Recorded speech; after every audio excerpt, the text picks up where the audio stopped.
Wanarawana atau hutan kera atau Monkey Forest, termasuk kawasan hutan sakral yang terletak di kawasan Ubud, tepatnya di wilayah desa adat Padang Tegal Ubud, Bali.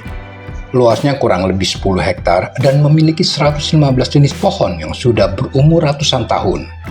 Antaranya pohon pinang, pohon bambu, pohon mahoni, dan pohon beringin. Pohon beringin merupakan pohon yang dianggap suci dan digunakan saat upacara kremasi pembakaran mayat. Keindahan dan kesakralan Ubud Monkey Forest mulai terasa saat kita memasuki area muka kawasan ini. Di sisi belakang barat, terdapat patung Dewi Sri yang berdiri anggun sambil membawa padi. Tak jauh dari situ, ada juga patung bidadari berupa apsari yang menghadap ke arah muka gedung.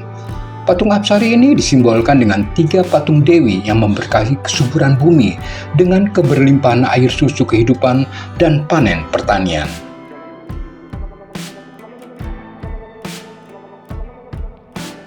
Pintu masuk kawasan hutan ini berupa sebuah gerbang yang menyerupai candi terbelah yang melambangkan gunung dengan segala kekayaan hayati dan faunanya. Suasana hutan yang asri dengan kerimbunan pohon yang menjulang, ditambah bunyi cercit burung berpadu dengan sepoi angin seakan menambah keteduhan hati. Di hutan ini terdapat sekawanan kera yang telah menghuni kawasan selama ratusan tahun. Ada sekitar 900 ekor kera Bali ekor panjang yang dalam istilah ilmiahnya disebut Macaca fascicularis. Dalam bahasa Inggris disebut megek. Mereka bebas berkeliaran di sekitar areal cagar alam. Sekalipun sudah menjadi kawasan wisata yang terbuka untuk umum, namun ada beberapa bagian kawasan yang tidak dapat dimasuki oleh para pengunjung, yakni kawasan Suci Pura. Ada 3 buah pura yang sangat dijaga kesakralannya oleh masyarakat setempat, masing-masing Pura Dalem Agung yang terletak di barat daya kawasan cagar alam, merupakan tempat untuk memuji Tuhan atau Hyang Widi dalam personifikasinya sebagai Dewa Siwa, Hyang pendaur ulang. Yang kedua, Pura Beji di sebelah barat laut yang digunakan sebagai tempat memuja Tuhan dalam personifikasinya sebagai Dewi Gangga. Pura ini adalah tempat pensucian sebelum dilangsungkan upacara atau piodalan dan digunakan pula untuk acara melukat, yakni pembersihan diri, lahir dan batin secara spiritual. Pura yang ketiga adalah Pura Prajapati yang terletak di sebelah timur laut. Di pura ini, umat Hindu memuja Tuhan atau Hyang Widi dalam personifikasinya sebagai Prajapati. Lokasinya berdampingan dengan areal kuburan, yakni makam yang hanya digunakan sementara waktu untuk menunggu acara ngaben massal yang diadakan setiap 5 tahun sekali. Berdasarkan analisa dari Pura Purana, sebuah buku suci yang terbuat dari daun lontar dan merupakan dokumen bersejarah, dijelaskan jika pura-pura di kawasan Mandala Suci Wanarawana telah dibangun pada kisaran pertengahan abad ke-14 saat kerajaan di Bali dikuasai oleh dinasti Pejeng, tepatnya pada sekitar awal dinasti Gayagal. Berbagai ritual keagamaan umat Hindu kerap juga dilangsungkan di tempat ini, sebuah perwujudan harmonisasi yang begitu lekat antara alam, hewan, tumbuhan, dan manusia, serta hubungannya dengan Sang Maha Pencipta.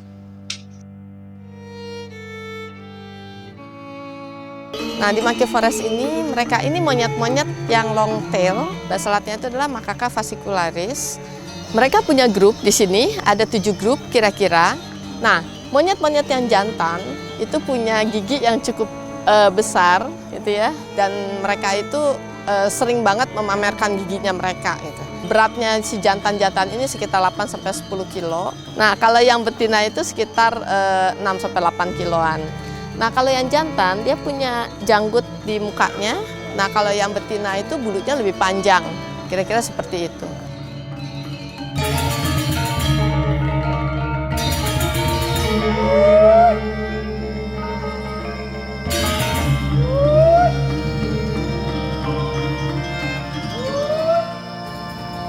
Kami dari tim konservasi yang memberi makan monyet setiap hari paginya jam 6 lebih 10 menit sampai 15 menit. Tiap hari Senin jagung sama sweet potato. Kalau monyet sudah mulai keluar, dia dikasih makanan lagi sekitaran jam setengah 12, jam 11. Sore harinya staf lapangan itu ngasih makan jam 5. Pemakanan favoritnya jagung sama pisang, lagi satu daun pepaya. Pak, problemnya apa Pak di Monkey Forest ini Pak? Problemnya masalahnya monyet itu keluar mengganggu penduduk. Oke. Mungkin karena dipancing di luar dia dapat makanan yang menurut dia lebih enak mungkin. Pak, itu kan yang monyet-monyet itu kan selalu naik tiang listrik ya Pak ya? Menurut Bapak, kenapa mereka mau? Menurut saya sih karena dia kan pihaknya lebih aman dia jalan di sana ketimbang di bawah gitu. Ada kecelakaan sampai tertabrak mobil, sepeda motor. Oke. Ya. Tapi jarangnya sih yang mati, tapi cuma patah. Interaksi monyet dengan para pengunjung memang menjadi catatan penting di kawasan ini. Tak heran jika berbagai peraturan dipasang di sekitar hutan sebagai pengingat. Misalnya, pengunjung tidak diperkenankan melakukan kontak mata dan kontak fisik secara langsung kepada para kera untuk menghindari kemungkinan kasus cakaran dan gigitan. Dilarang untuk memberi makanan tambahan kepada para kera demi alasan kesehatan kera-kera itu. Atau dilarang pula membawa tas belanja yang mengundang perhatian para kera agar tidak terjadi hal yang tak diinginkan.